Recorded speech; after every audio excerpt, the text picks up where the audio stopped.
What's going on, PGM fam? Welcome back to another episode with us. Mike, I've been very excited to have this episode for a number of reasons. One, this list that we're going to go through, there's a lot of stuff that we're going to be dissecting in this episode. But more importantly, I think this is the first episode in a while where you and I are able to just take that step back and really touch on something that hits home for us. But for me, I'm excited for you to just really drop some gems in this episode. So before we kind of unroll and dive into the main topic of today, I want to have a check-in with you because I know it's been a few days. I got to ask, we're now in the summer. Have you taken some time off? I know the school year just ended. I'm curious how you're spending your time nowadays. I know you've got a lot on your plate still, but how's life treating you, man? What's going on? Yo, what's going on, man? I think honestly for me, the school year ended about, I say 2.5 weeks ago. And it's not but all sorts of amazing.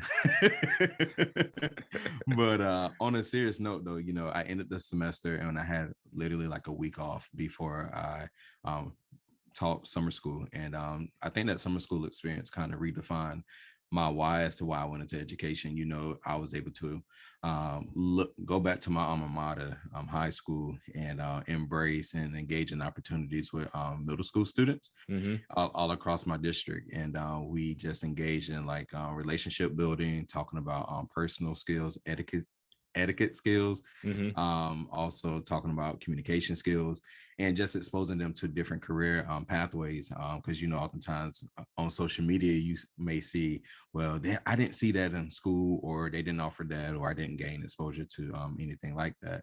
So I'm happy that my district has taken the initiative to begin to expose students to different career pathways. And though we ended it with going on like a field trip and leaving the county, and for some of them that was their first time ever going outside of Duplin County. And for me it was just like, oh wow, like going back to like that why, like I want to get into education, but also helping me to understand, okay, I have to keep this in mind and keep this at the forefront. Now that I have already gained that experience, how can I continue to pave it forward for other people, but also help other people and bring awareness to the situation? Because believe it or not, it wasn't all students in Duplin County. It was like just a select few of students who was interested, and they applied and got in. So that experience was very refreshing, and it lasted about 2 weeks. And I was able to, like I said, get closer to my why and be able to see how I would like to continue my work in education. And so with this upcoming week and the remainder of the summer, I plan to spend some time on reflecting. I'm a huge advocate on understanding how I showed up and why I showed up like this, so that I can make some changes, whether I go back into my previous role as I served last year, or if I'm going to another location, or whatever the case may be. But reflecting on that so that I can show up even better, and then understand what I need to get rid of, what I need to add. And so I think for me, for the next couple of weeks, that's what I'm going to be doing, spending some time with myself, unpacking some things, and also just making some time to actually leave Duplin County and do a little bit of traveling, even though like I'm on a little budget here, because Right. I'm trying to do some things financially as it towards the end of the year and for my upcoming birthday next year. So, I think for me, these next few weeks is going to be more so like chill, relaxing, kick back, let's reflect, but also let's enjoy the nature, and let's enjoy this summer break while I have it ahead. That's awesome, man. I think you talked on a number of things. One, you kind of hinted on the importance of taking that step back. I think a lot of folks, we're always about grind, grind, grind. I think that's just kind of how our culture is. But I love how you talked about, I'm taking that step back. I'm going to refocus. I'm going to spend some time kind of outside of where I'm at, just to find some clarity and redefine your why, redefine your goals. The second thing I want to hit on, man, is how did the kids love the experience? Because I know that's something that a lot of places that I know, some places do it, but having that type of exposure, getting them into whether it's a business or I think I saw on social media they were doing something with Legos. So I'm curious, like, what was that experience like for them? Yeah, so there was like different. There was like different stations set up for the summer camp, and like the station that I was able to run and facilitate was dealing with spikes and dealing with coding. So ultimately they had to understand the importance of speed, accuracy, and using data to input different coding methods. And Mm-hmm. that's how they were able to get that outcome to make the robot do whatever they wanted to do. And then the system is like legoeducation.com. And literally we have the kits, and literally they was just using different codes to build different things. But the ultimate thing that I was happy that I was able to get something out of was understanding how a lot of kids in this generation don't like to work together. Mm-hmm. They lack those social skills to be able to collaborate effectively with Mm-hmm. their peers. So in my groups that I seen coming, a lot of them like, can I work by myself? And I'm just like, all right, cool, yeah, that's no problem, especially if it was an odd group. But then when I noticed something, I was just like, yo, those who work by themselves, they have no problem with getting the assignment done. But those who work in a group, they struggled because when they got to the point where they was disagreeing with what they wanted to do next, that's when they didn't know how to work through that. So I just had to go over there and like be the facilitator, like, hey, all right, so where did we go wrong? What's going on? And so they're like, no, I wanted to do it. I want to do it like this. And one like, I want to do it like this. And I was just like, all right, cool. So, Mm-hmm. let's take a step back. Maybe let's take a 2-minute break. You go get some water and let's come back and let's look at the directions and let's see where we need to go back and apply. And then Mm-hmm. the ones that work by themselves, it took them less than an hour to actually get the assignment done. I was just like, yo, wow. But it goes back to what our job market job market and what they need. And a lot of the community organizations are telling us like the kids are graduating lacking those collaboration skills. And I'm seeing it firsthand because I stepped out of the classroom like 2 years ago, Mm-hmm. and that's when I was just like, okay, so now I see what they're talking about. But coming from a student perspective, a lot of them were able to say that they were able to understand the importance of collaborating and how to problem solve whenever they disagree with one another. I know another one was just like he appreciated going to ECU, to the virtual reality lab, and being able to like understand like how to run a business and like entrepreneurship lens, and so many others. They were just like they didn't know how to like dissect. I think they also dissected a pig. They Mm-hmm. learned about when the pigs are born, how they have to like cut their teeth out and how to go through that whole Oh process. Lord. It's just like how boys get circumcised. It's just like you have to circumcise a pig. And Yeah. being that this area is more agriculture and we focus on like farming, and we have a hall plant and different types of plants here, it's exposing kids to those opportunities as well as the other opportunities as it relates to STEM. So from, I would say overall, the kids enjoyed it. It was it's a camp that is often held throughout the school year, but Okay. I think this particular year they offered it during the summer only, and students were able to get gain a benefit from it. That's dope, man. I'm a little jealous of the kids because that's something that I never had. I think Mhm. I got exposed. I've been blessed. I got exposed to different mentors, and I know my siblings went through some summer programs kind of growing up. But to have that Mhm. hands-on experience, to teach the importance of leadership, teach the importance of teamwork. How do you solve a problem? I think that's extremely crucial, especially when we start looking at how um, even just how society's running. I know Mhm. business is obviously crucial. I know in everyday work, everybody works in teams. So, getting that skill set, having those opportunities is going to be big, especially going down the road for them.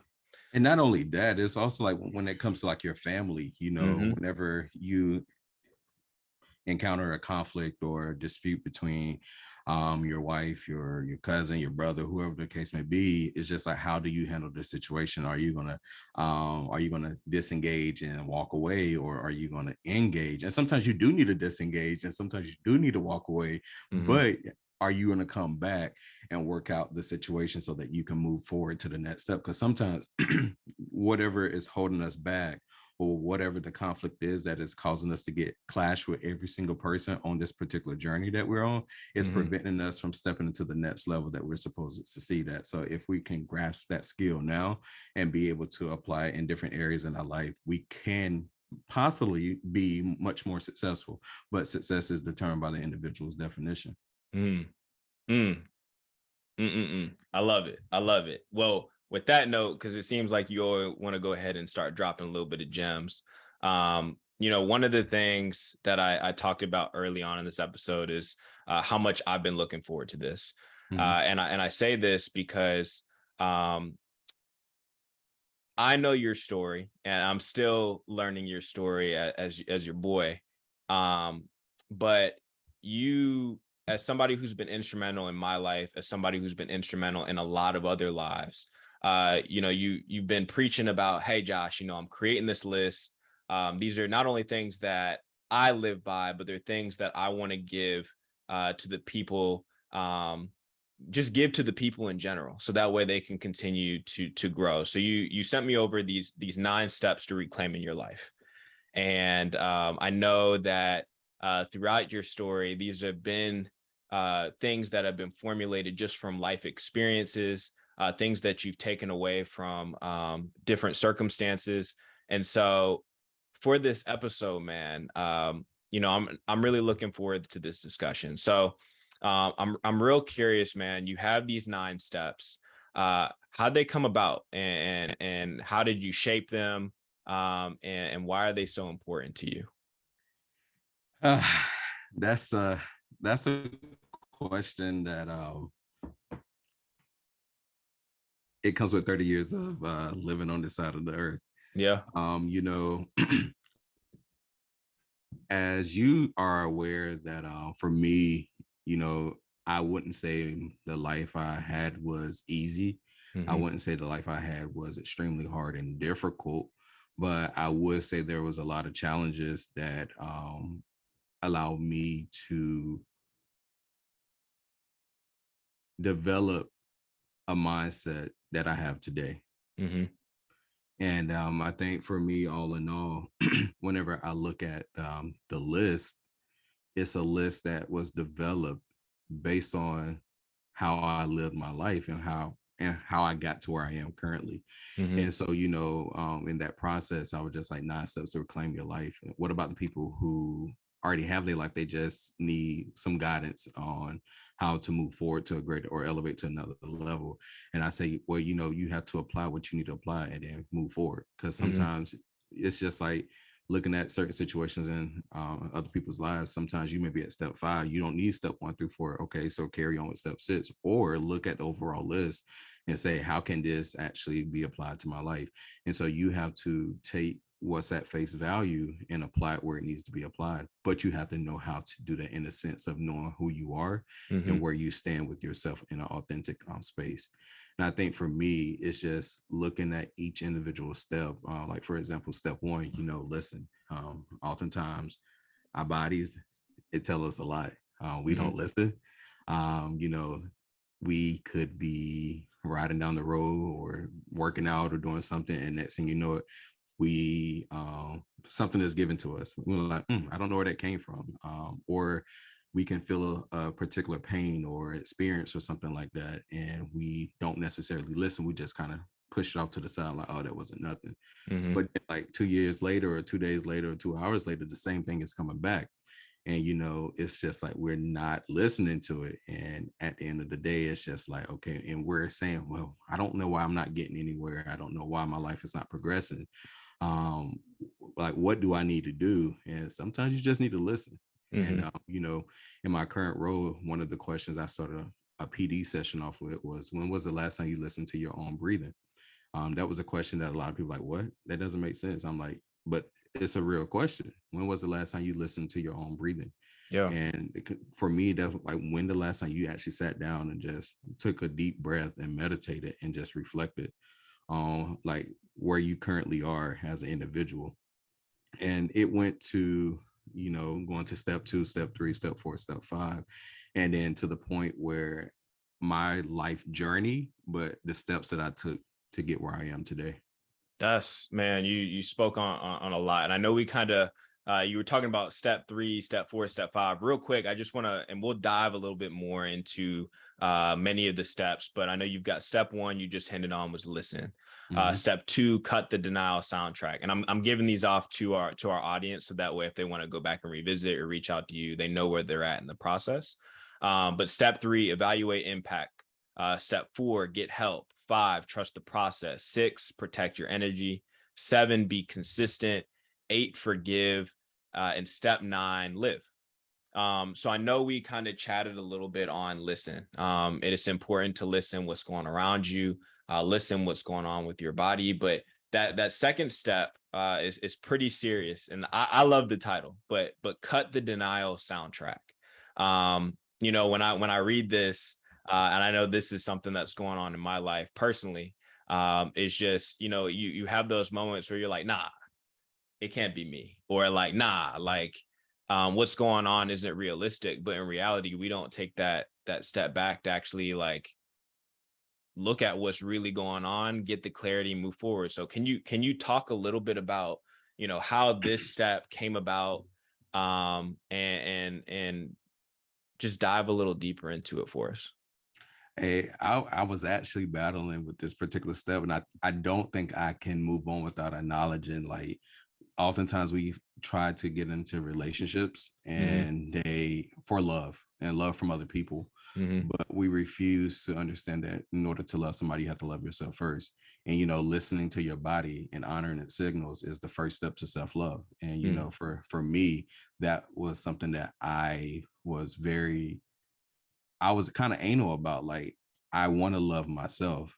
I want to be able to sit with myself. I want to be able to go into restaurants and be able to have a drink or lunch or dinner and not feel like I'm just singled out and other people are looking at me and just like making fun of me because I'm single and I'm by myself. And so, Hmm. for me, in order to get to that cut the denial soundtrack, I think I had to understand the importance of self-love in order to actually listen to understand my body, but listen and to be aware of my actions and how it was impacting other people.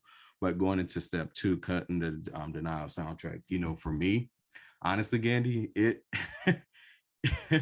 it takes you hurting other people to understand how your actions are impacting other people. Mm.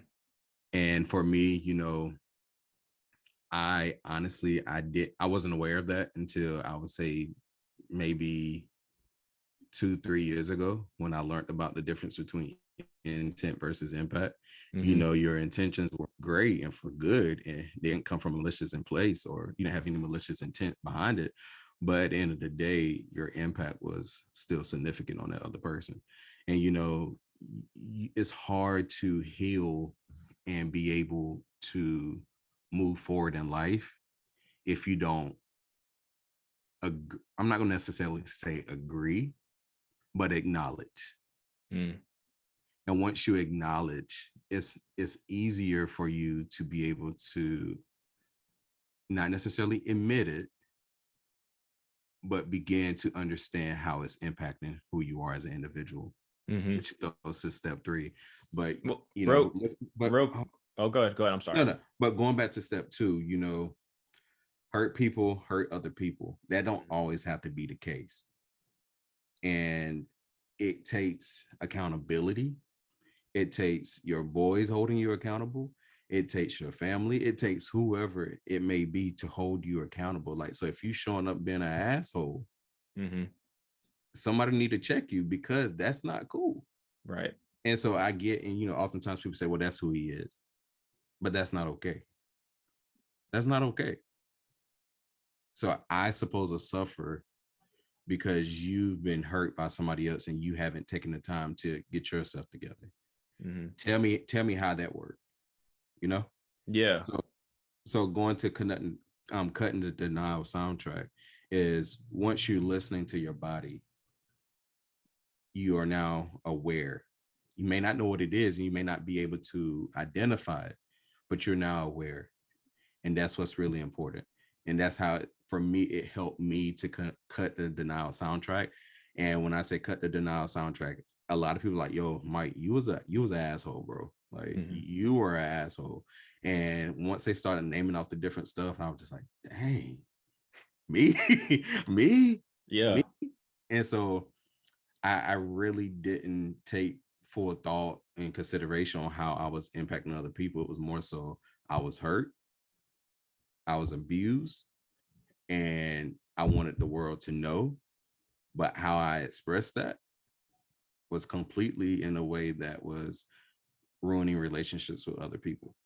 You spoke on accepting, and I think we all run into this as people, where we sometimes dwell in the past, and you kind of indicated that as you were talking about step 2 here, but sometimes just accepting is enough.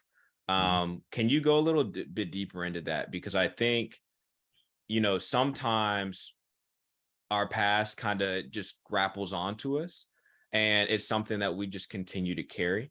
And to your point, you were saying, it was impacting loved ones, it was impacting people around us.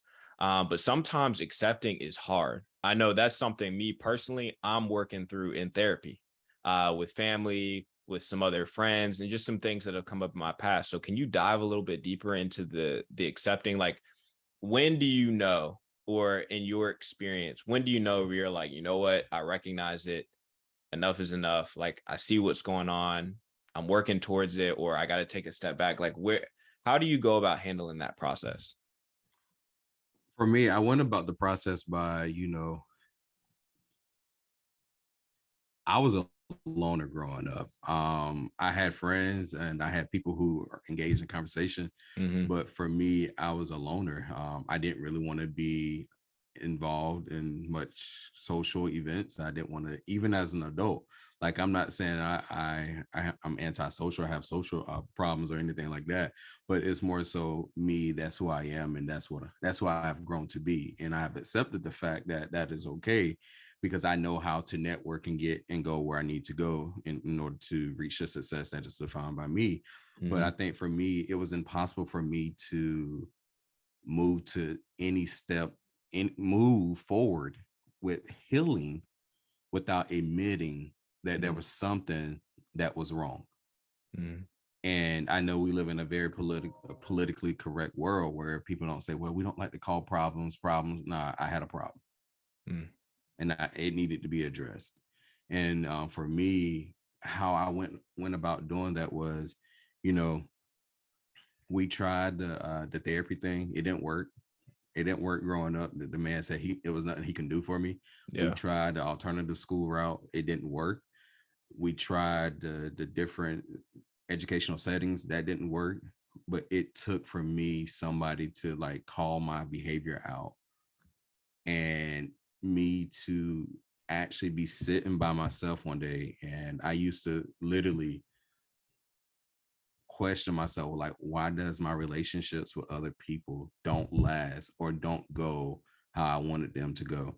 And it, I mean, you like, you hear different reasonings for as different things that come to your head, but Mm-hmm. then you like, nah, that's them. That ain't me. That's them. Like, that ain't me. Cause like to this day, jokingly, when I hear people say like, yeah, Mike, like you came a long way, I'm like, nah, it was just a misunderstanding between me and adults. Like, they misunderstood who I was. But like literally it took for me to, I think I got my first job as an adult, and I realized how like how other adults were acting. I'm just like, I hear you say you care about kids, but ain't no way in the hell you care about kids acting like that and treating them this way. Mm-hmm. And I think for me, it took me being sick and tired of being sick and tired. And once you get to that particular point of like you're done crying, Mm-hmm. you're done with like therapy. Yeah, that's cool and it's helping, but therapy only works if you're honest with yourself. Mm-hmm. And if you're there to do the work that's going to help you get to where you're trying to go.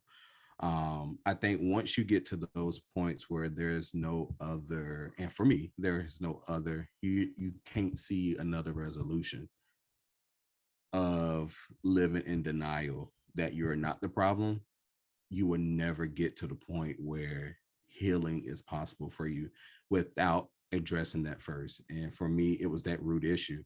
Understanding, yes, a lot of things have happened in my family to the point where I've had somebody say, well, since your dad was a divorce, you're going to, statistics show that you're going to get a divorce as well.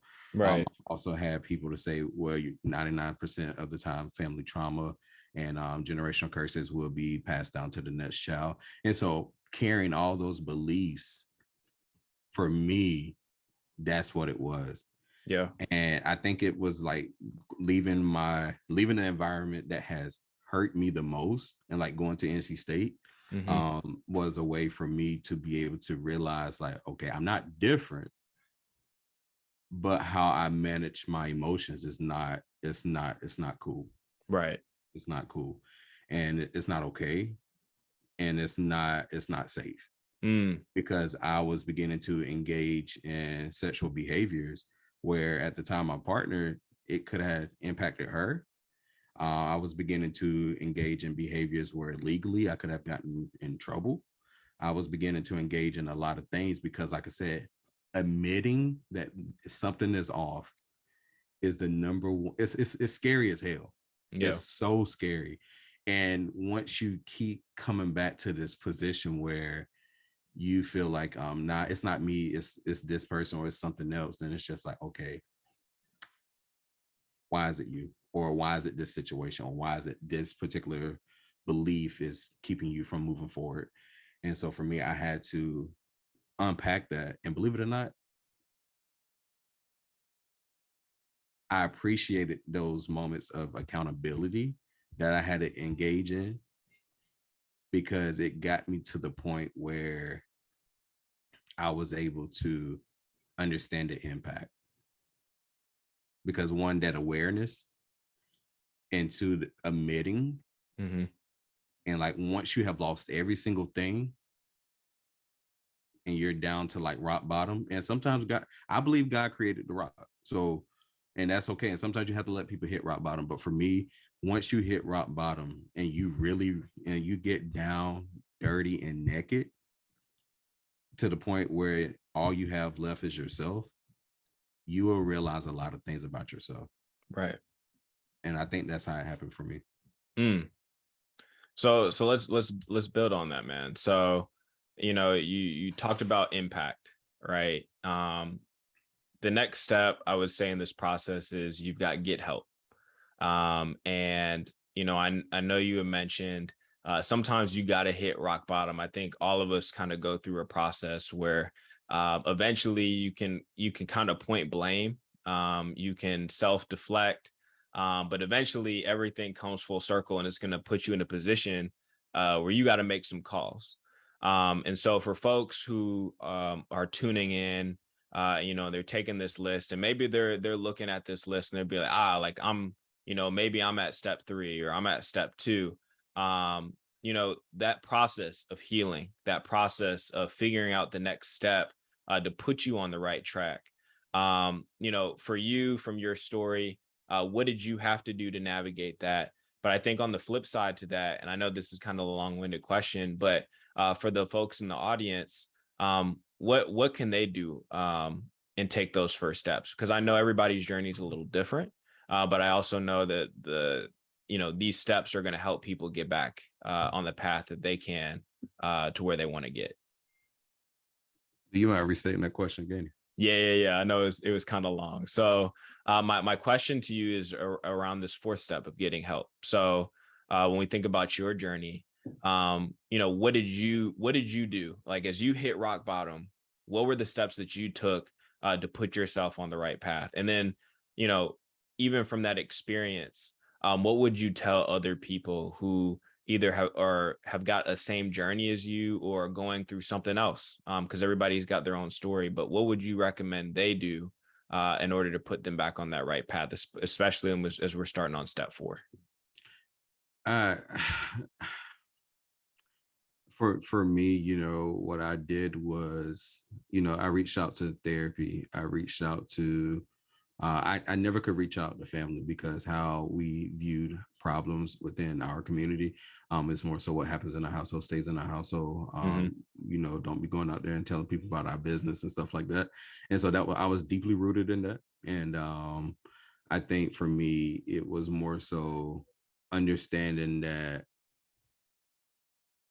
going into a counseling program, how can you help other people if you haven't addressed your problems yourself? Mm-hmm. That's when I had to go back to the point where at that time I had already started enrolling back in therapy. How are these beliefs, these cultural ties, how are they impacting my life, and what area? Looking at the things as it goes back to, is it adding value or is it taking away? Mm-hmm. And understanding Maya Angelou's quote, if you don't like something, you can change it. Mm.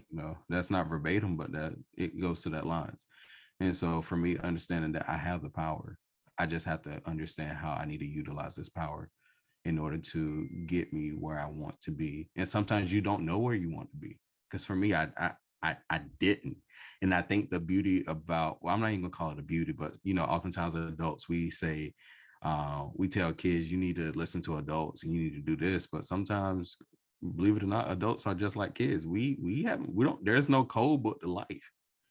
And we don't have it all figured out. And if you think you do, then you haven't had a rainy day, because I promise you, it will humble you in a sense.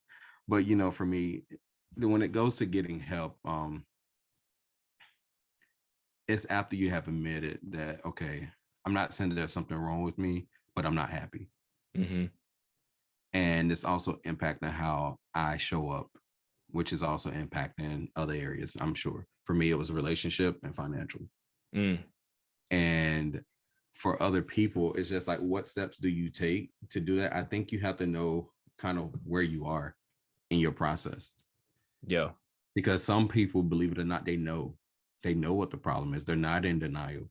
They know, and they genuinely want help, but they can't trust somebody because the last person who they trusted turned their back on them, or whatever the case may be.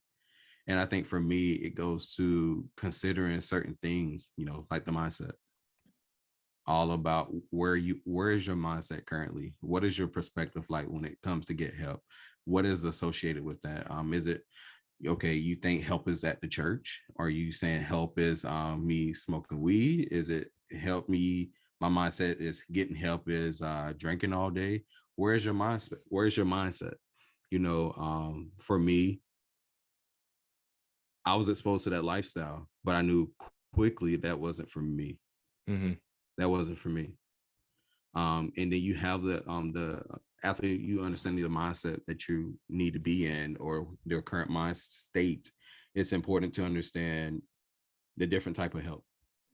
You have therapy, you have self-help, and some people believe, if I read this book, if I read your steps, I'm good. Yeah. I'm good, because that's giving me hope. And then for some people, you have, I need an accountability partner. And it's just like going to the gym. Like if you don't have that drive to go to the gym, and you like, I'm gonna go buy that membership on January the 1st, and by January the 31st or January the 2nd, you back at the crib. And so it's like, you understand the type of help you want and what does that look like. And for me, I had to understand, I knew I was different in the sense where I had more patience than your average. And so as I was sitting in not mock interviews, but mock counseling sessions with my colleagues in grad school, it was just like, whenever I would speak, because they would tell us like, y'all need to come up with like a fake session and do all like practice interviews and whatnot. So we did that. But for me, whenever my counselor then, when she would speak, I was just like, you don't know shit you talking about as it relates to understanding me. Because it was coming from a sense of, wow, I'm sorry to hear that. Yeah. It was pity. And I wasn't looking for pity, Mm-hmm. It was more so I was just looking for a listening ear. And so that it goes back to understanding what type of help do you want. And then you have to be honest with people when you go to get help. Because if you're looking for help and it's like you're looking for someone to lie to you or give you what you want to hear, then that's not going to be helpful. Because how much help will you gain from that experience? And for me, I think it was important for me to understand that this is what I have identified. And I'm sure there's more, but this is what I have identified as the number one thing that I have identified as an issue for my life. And this is how I would like to get help, this is the goal in which I was trying to accomplish. How can you help me?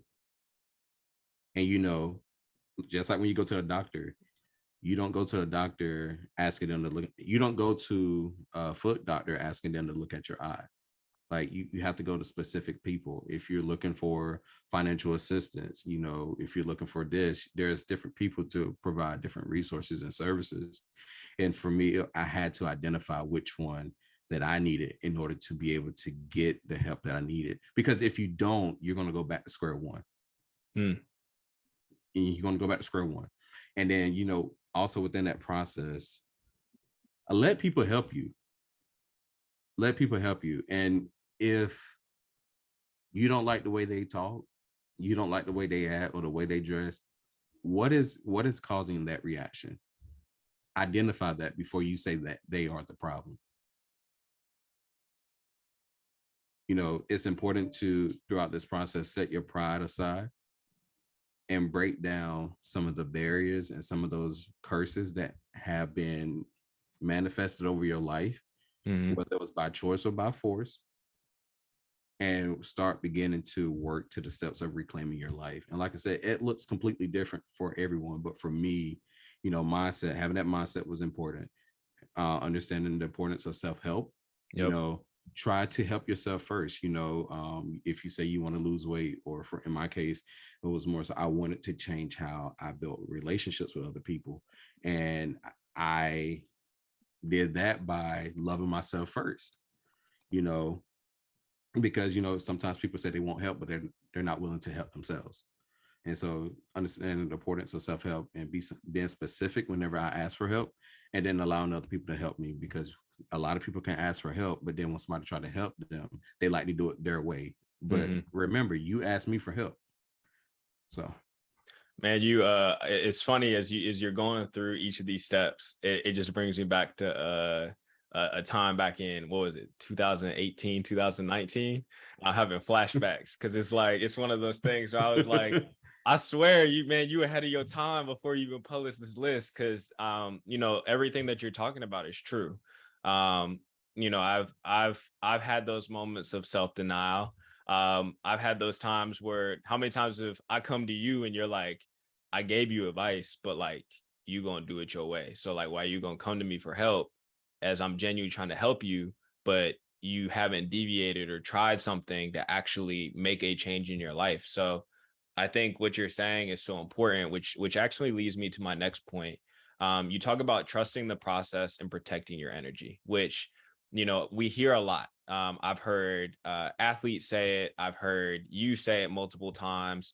And I think some folks, I would say from a process standpoint, and I think we all get into this, but sometimes we hesitate to trust the process, or sometimes we fall short in the process. So for example, if you're not supposed to be eating sweets, but you're going to get ice cream twice a week, that's going to have an impact on if you're trying to make changes. Or if you're supposed to, and I'll use me as an example, I'm supposed to be studying for this exam to get this certification that's supposed to help me in my career, but I still haven't completed it. And so it's delaying the next step in what I'm doing. And part of that is, there's a lot of other things going on, but also part of it is I haven't protected my energy and I'm falling short in the process. So can you talk to us a little bit about why these two steps are extremely important? Because I know if you deviate or you fail to trust it, they can bring you back to step one, as you kind of indicated in the last step that we discussed. yeah, trust the process is often used, and I'm not going to elaborate on too much because I encourage everyone to head to my website and download the steps, and it's free. Just put in your email address and you're able to download it. But trust the process is necessary. It's just like when you plant a seed, it don't grow overnight. There's a season for every single thing that we experience.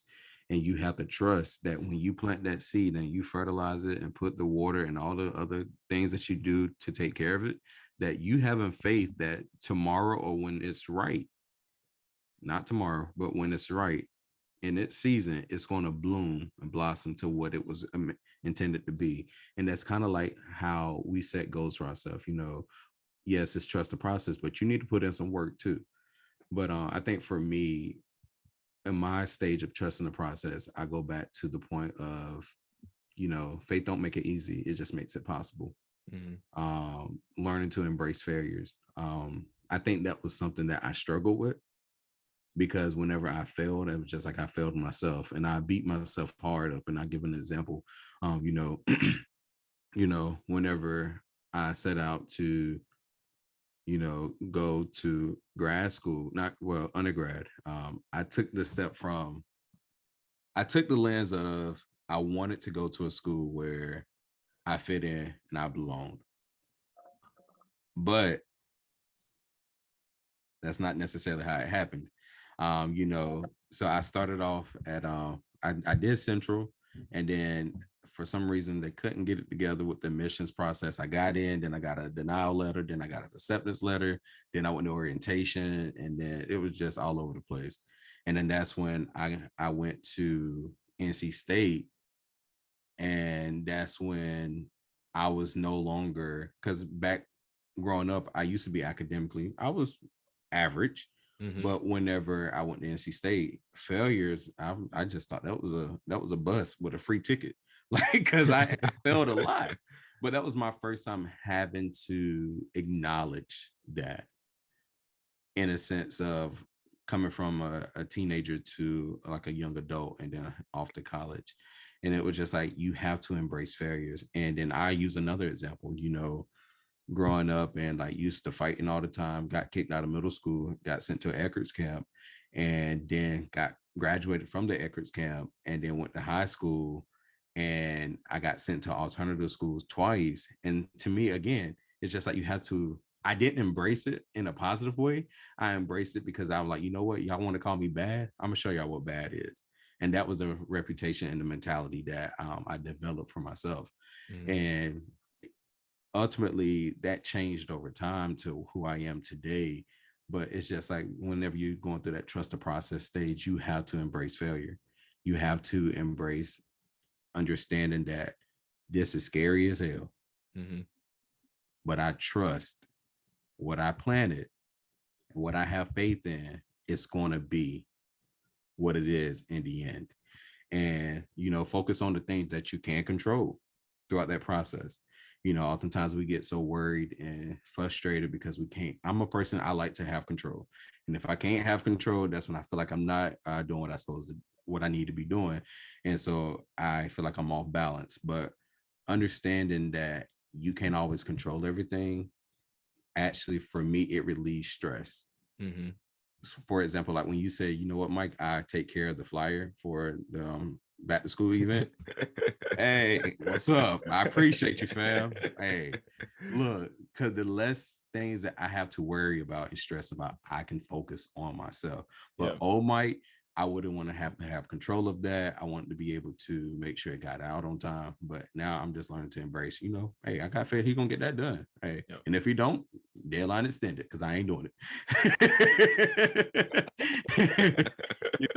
So and the last thing I would say, part of that trust the process again is like focusing on things that brings joy.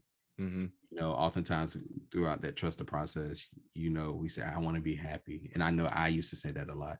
I just want to be happy. Let's do things that's going to make you happy. And believe it or not, things that's going to make you happy, you can be happy this second and pissed off the next second. But it's just finding, like I said at the beginning of the show, is being able to find the things that's going to bring you joy. Mm-hmm. Was like being able to see the kids that have that aha moment, like, I want to do this, or I see how this is important. For me, that is part of my process because that's now teaching me it is possible, and it's teaching me things as well, which leads to protect your energy. I'm a big advocate on protecting your mental space, decluttering, fully appreciating the small things, living in the moment, organization, learning how to slow down, but most importantly, setting those boundaries. Right. Um, Whenever you leave work, you're no longer at work. Don't engage in work life behavior. Don't engage in anything that's going to be a distraction from where you're supposed to be. And I think for me, it just goes back to the process. Like, you have gotten help, you're aware, you're going through the stages of beginning to believe in yourself.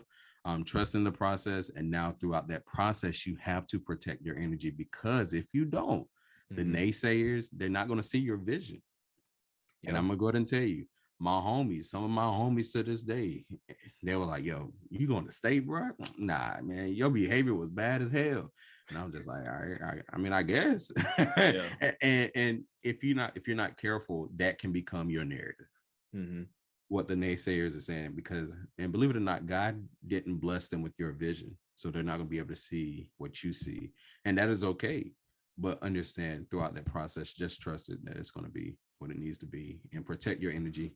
And I don't say go through that process alone, but create a solid circle that's going to help you and support you, provide accountability, but also you would be able to bring something to the table as well. I love it. I love it.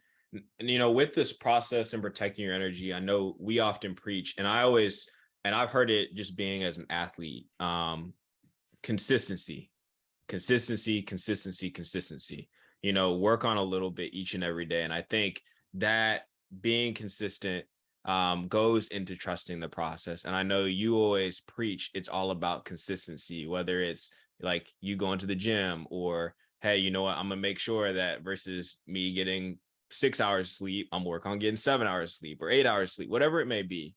So I'm curious with this next step 7 around consistency. One, how do you allow that to show up in your life? And two, for our audience, of course, what do you recommend they do to stay consistent? Because we joked a couple minutes ago about, you know, you may buy that gym membership January 1st, and then January 2nd, you back on the couch. So how do you ensure that as you're going along in this process, as you're going along on this journey to really reclaiming your life, how do you ensure that you don't follow short, and you are remaining on this path to success? I think for me, it was important to control my ego. Mm-hmm. Know when I was becoming defensive, when someone was holding myself accountable, and discipline. You know, throughout, I think for anything that you're trying to do, it's going to take discipline, Mm-hmm. and it's going to take you to understand that it's going back to like being okay with embracing failure. Mm-hmm. Going, for example, gym membership. You know, I just recently I hired a trainer, and for me that's big, because I'm really supporting this vision of health, not only being healthy mentally, but physically and emotionally. And so I think that is important. And you know, I think maybe the other day I kind of got off a little bit. Mm-hmm. And I didn't go to the gym the next day, like I'm gonna run and work this off. I'm just like, okay, I'm gonna stick to my meal plan. I'm gonna stick to my workouts. I'm gonna stick to waking up at 4 o'clock in the morning. And it's okay, because like I said, you have to embrace failures, because that's part of the process. But don't beat yourself up for it. Mm-hmm. And I think that's okay to understand. It makes it more like, okay, I don't have to be perfect. And I'm not saying that's anyone's philosophy, but I know for me, that was my philosophy. I feel like I have to be perfect. And I'm very type A. Like, if I see it, I have to have a check mark for every single day on my workout, in my workout rings, because it makes me feel like I've accomplished something. Right. If I miss a day, I'm not going to beat myself up, because I'm committed to allowing myself the grace to even be able to be present in this moment, and acknowledging the fact this is where we are compared to 10 years ago. Right. So, you know, it's like feeding your spirit what it needs in order to be present currently. And I think for me, that's important. And that helps you with being consistent, because if you need to take a day off, you need to take a day off, because nothing gets me more than you got somebody that is maybe 500 pounds, and then they're watching somebody who's like 200 pounds doing push-ups, and like, come on, it's easy, you got it. No, the hell is not. Mm. No, it's not. I'm gonna tell you, the other day I thought I was about to die doing 30. So I get it. I Yeah. get it. I get it. And for me, it's just like allowing yourself the grace, but understand, if you fail or if you happen to fall short, it is okay. Don't go to the gym the next day trying to run on the treadmill to work whatever you ate off. Just pick up where you left off, and Mm. and carry on, because with that mindset, it shows that you're showing growth. And Yeah. for me, and on our episode, on our show, our theme is for this year: small steps equals growth. And for me, that was something I didn't do last year, so that's growth for me. I love it, man. Keep on keeping on. Um, one of the things that um I've kind of wondered throughout your process, and I kind of want to talk on it a little bit more. Step 8, you talk about forgiveness, and one of the things that is interesting to me, and I'm going to elaborate a little bit, but one, you have it late on in the process. But for me, when I think about forgiveness and I look at everything that goes on in this list that you give, for some reason, everything can go good.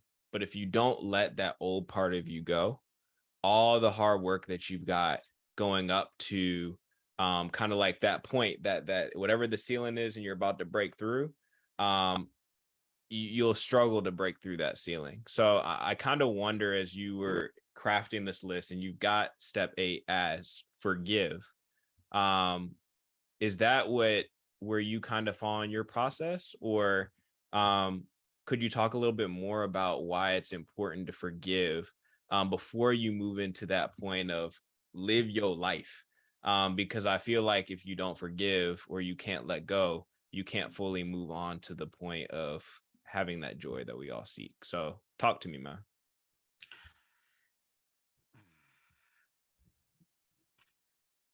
So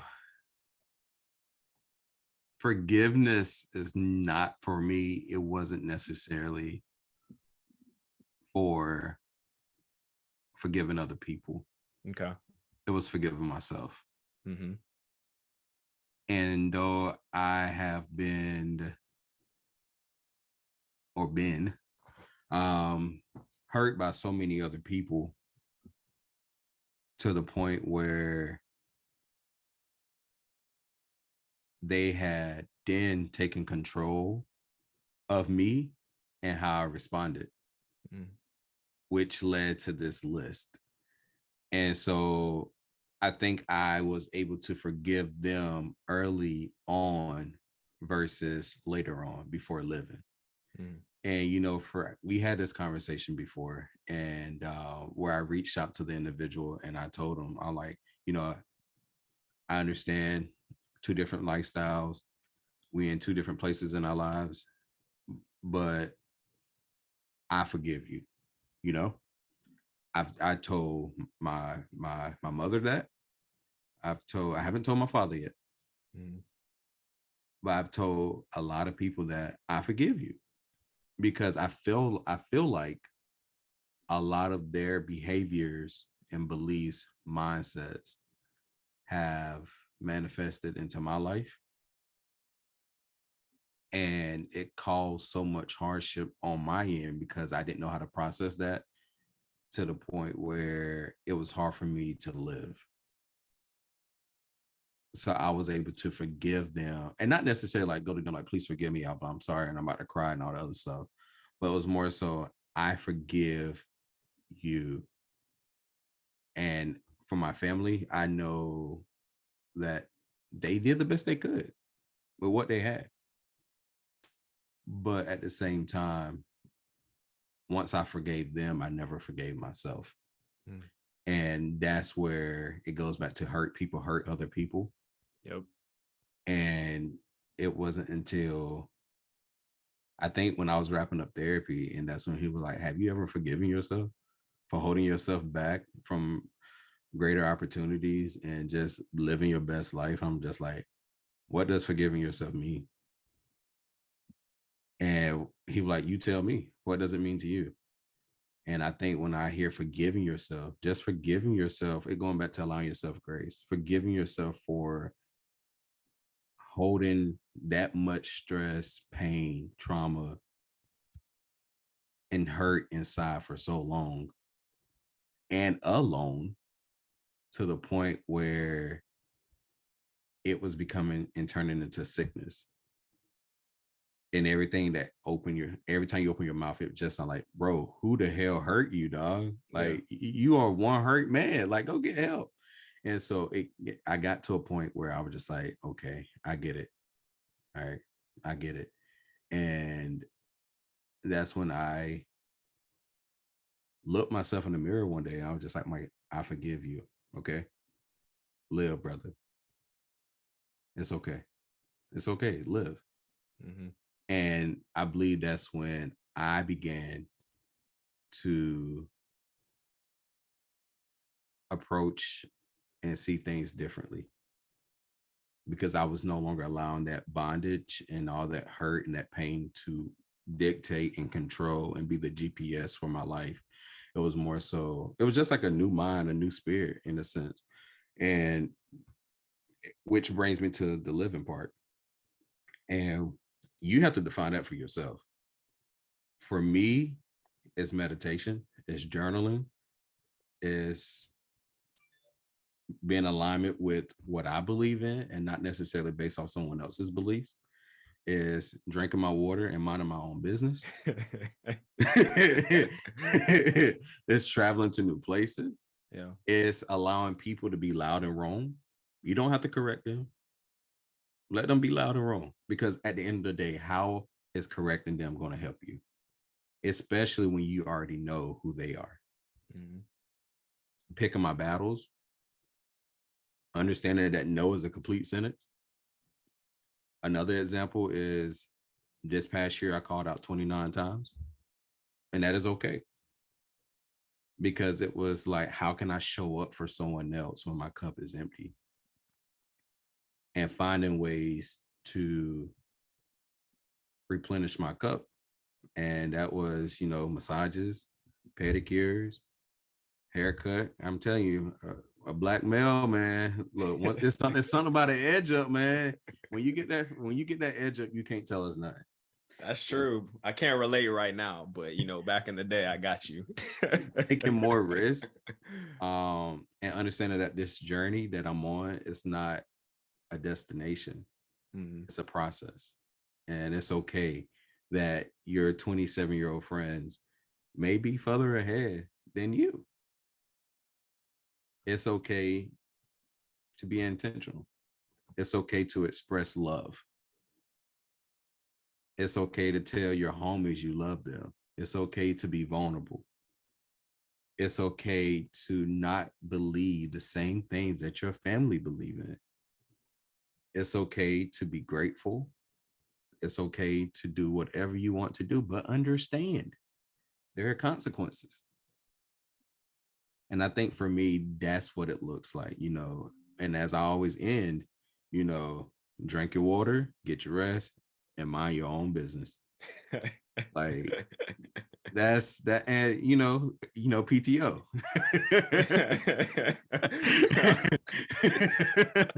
And but yeah, to add, I would even add, TV Mm-hmm. and addictions that I had, understanding that addictions are real.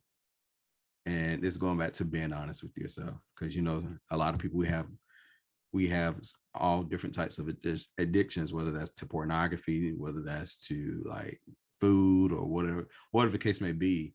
It's important to understand that you need to let some of that go in order to live this new lifestyle that you have created. And like I said, if you've already gotten your life together and you feel like you're fine, this don't apply, that's perfectly fine. Mm-hmm. But this is for my people who feel lost and confused, like I was. This process has helped me, and understand this is an ongoing process, because 10 years from now, I could come back with part two, where, this is a new approach. I was gonna ask that, man. I think, to your point, it is an ongoing process, but as you go throughout, some people may be nines all the time. You live in your best life.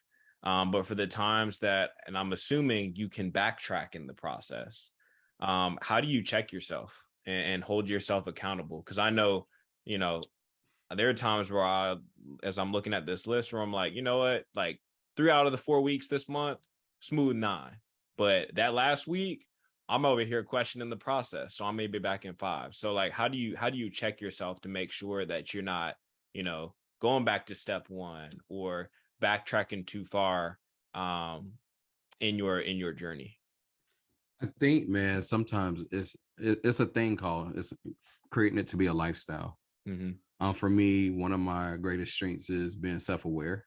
My self-awareness, uh, which helps me to be mindful on how I show up and how my actions impact others. So I would never intentionally allow myself to get back to that part or to that point in my life. But when it comes to live, sometimes you got to kind of check yourself. And like I said, throughout that process, creating you um, a friend group or support group.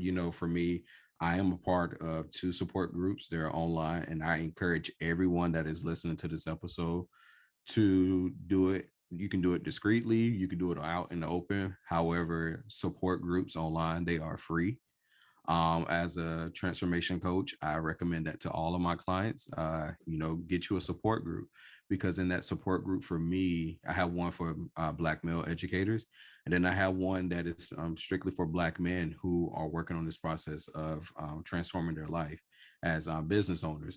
And so, you have to engage in something that's going to help you hold yourself accountable, because it's easy to fall off and very hard to get back on track. And for me, I have engaged in those opportunities of investing in myself and understanding the importance of investing in yourself and building that human capital, so that in the end, you won't be making the same mistake twice. I love it, man. I love it. So I'm asking you, I want to ask you, step 9 is live. And I know we kind of did a check-in in the beginning of the episode, but where are you at in your own personal journey, man? Like, I know you've got a lot going on.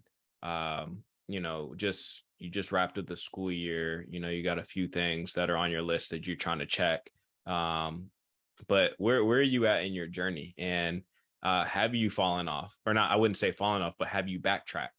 And how have you overcome it? So that way, again, you're continuing to ensure that this lifestyle that you've created is not only impacting yourself, because again, this does start with you, but how are you ensuring that it's touching the lives of other people? Because I know, just looking at the 9 steps, you made an impact on my life, and I kind of live this day in and day out.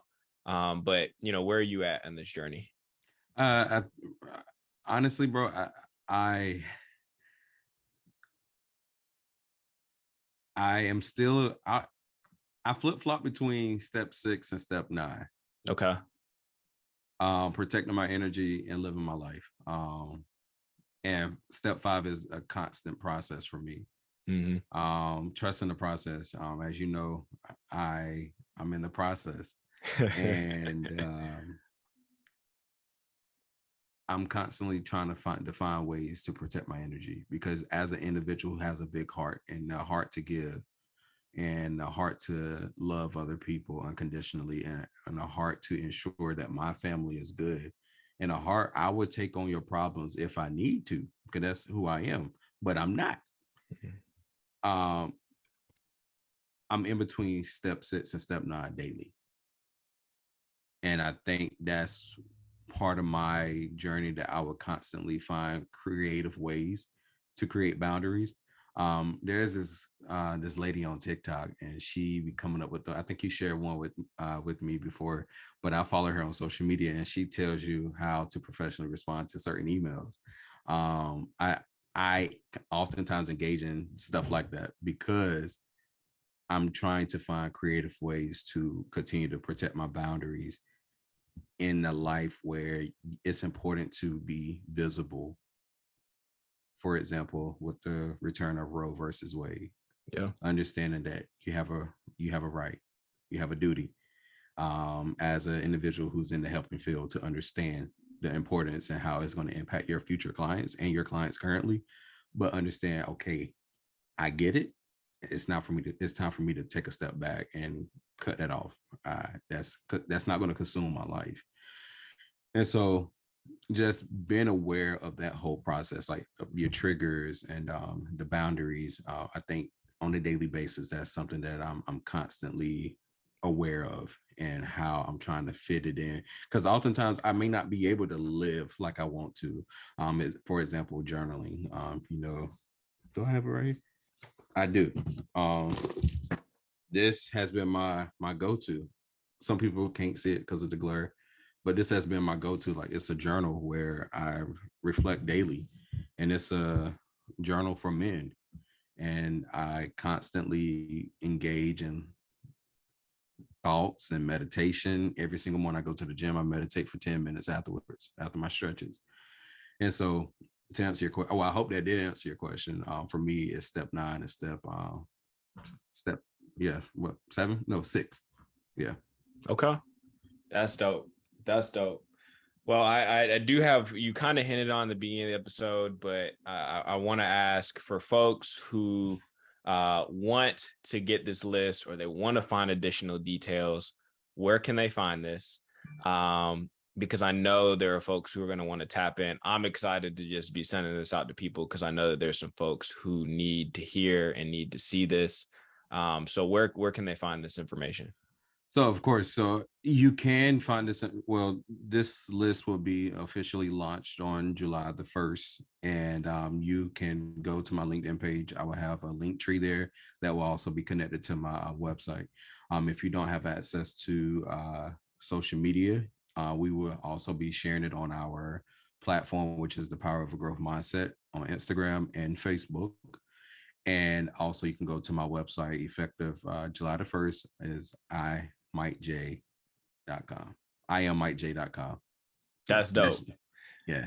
That's dope. Y'all heard it here, man. So I got one more thing for you, dog. We as your boy, and as my best friend, I have to tell you, man, one, I love you to death, because these steps that you just walked through, they've had a big impact on me. I know I probably don't say it each and every day, but man, you've continued to touch my life, and you continue to be a light to others. So I appreciate you, not only just sharing this list, but bringing it out into the world, because I know that there are going to be some people who are going to need it. I know I need these steps each and every day. I know I need to have those moments of self-reflection, and I know other folks are going to benefit from that as well. So, thank you for continuing to be a light. Thank you for continuing to be a guide for folks. And I know we don't really say, oh, like, let's give these person this flowers, but man, like, if I could give you like a whole bouquet, I could give you a box of thank yous. Man, you don't have to give me a bouquet, but you can. Student loans, though. Hey, man. Hey, look, I got some loans too.